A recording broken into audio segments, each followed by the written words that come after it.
Amazon Prime login another account. Hey everyone, welcome back to our channel. In today's video, I will guide you on how you can log into another account on Amazon Prime. So make sure to watch the video till the end. Now, your Amazon Prime basically means your Prime Video or your Amazon account itself. So if you are logged in on the Prime Video app and then you would like to log into some other account, right? So you want to log into another account on Amazon Prime or Prime Video.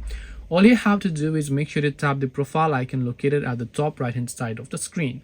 And as you tap on the profile icon located at the top right, you can again make sure to tap the gear icon from the top right hand side. Once you come to this particular page, over here you should be able to say signed in as your Prime name and sign out of all Amazon apps. So what you want to do is make sure to tap on this option. Make sure to tap on sign out. After you've done that, you'll be taken to the page where you can simply log in to another account if you'd like. This way you can log in Amazon Prime in another account. Hope this video was very helpful.